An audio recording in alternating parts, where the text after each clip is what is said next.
A Raisin in the Sun, Act 4, a continuation of the novel A Raisin in the Sun, script written by Brandon Stanley and Caitlin Williams, with a cast of Mama, as played by Abir Zayad, Walter, as played by Brandon Stanley, Ruth, as played by Rachel Jones, Benitha, as played by Kayla McNeil, Travis, as played by Najan Edwards, filmed by Asia Zayad, narrated by Caitlin Williams.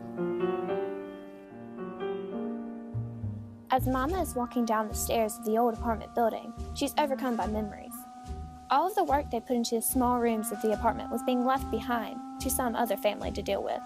She couldn't help but become overwhelmed with the emotion of the life, the memories, the triumph, and the death that the apartment had linked to it. Mama was softly crying from happiness and sadness at the same time and finally reached the bottom of the stairs, where the fresh air hit her. She walked to the moving truck and climbed in.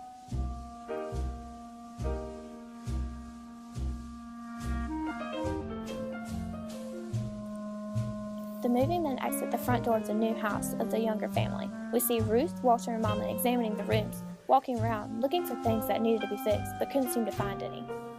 Travis and Benitha were running around the front yard with immense joy, never having as much freedom in their home to run around as they did. No more were the crowded apartment streets. Now it is all fresh air, big yards, and a beautiful home. As scene 1 opens, we see Ruth walking on stage, awing at the entirety of the room, almost spinning around the room. The entire younger family is in awe, and Ruth especially. It's perfect. Never have I seen such walls, such floor. There's no cracks. There's light. There's everything I want. I know. Mama, you got all this for $3,000? I know. Lena, you've made this family so happy. Just look at the kids in the yard. Well, Travis and your daughter. Yeah, the kids. Look at them, Lena. They're happier than they've ever been. I know. Isn't this what you wanted? Aren't you happy? Aren't you happy for us? Isn't this what you wanted to? You didn't let me finish, girl. I am happy for us. I'm happy for you. I'm happy to be part of this miracle. I'm happy to see that y'all are happy. It's just something doesn't feel right. Without your father, I feel like something's missing. I've watched you and Benitha grow up in that place, and it just doesn't feel right. Oh, Mama. This is what Dad would have wanted. He wanted all of this. He wanted the kids. He wanted this house.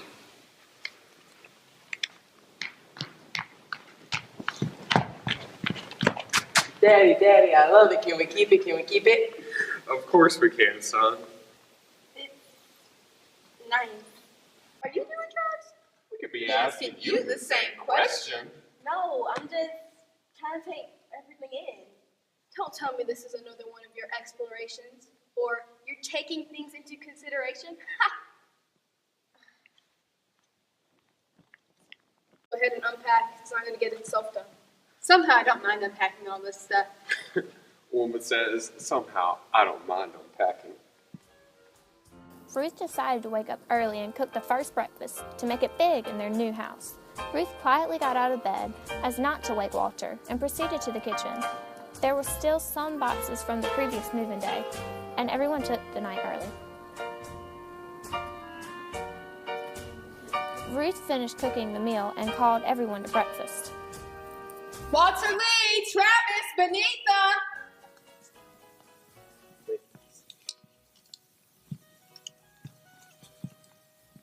Oh man, why couldn't you just brought the breakfast to our beds like a good wife? Walter Lee, you better treat that woman, who may I add is your wife, with some respect. Mama, she knows I'm just kidding. She knows I love her. Eat your eggs.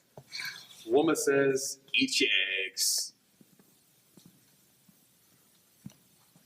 Wait, Travis, where's Benitha? I don't keep tabs on her. Travis, go get your auntie Benitha. Yes, sir.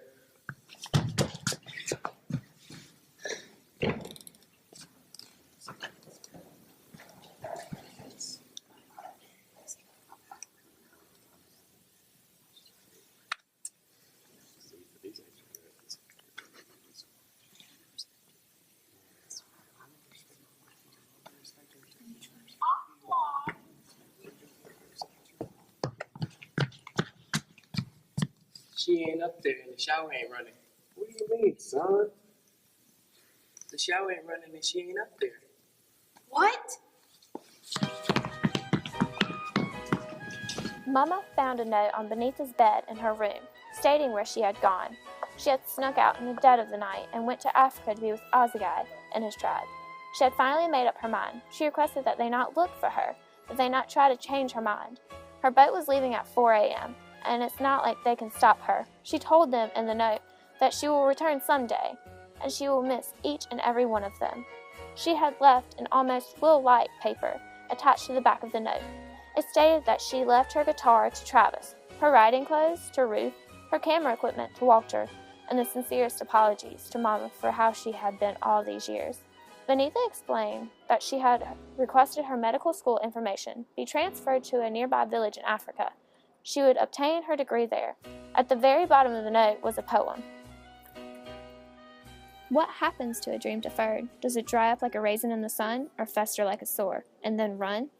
Does it stink like rotten meat, or crust and sugar over like a syrupy sweet? Maybe it just sags like a heavy load, or does it explode? Beneath or below this poem stated, "My dream will not be deferred, I know it."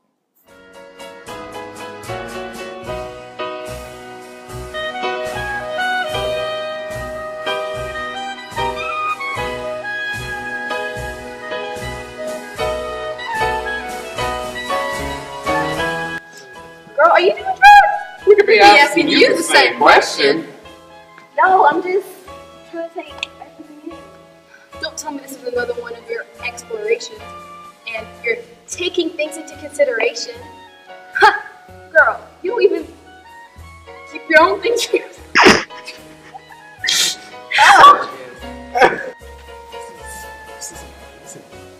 Oh, Lena, you've made this whole family so happy. Just look at the kids in the yard. Well, Travis and your daughter? Yeah, the kids. Look at them, Lena. They're happier than they've ever been.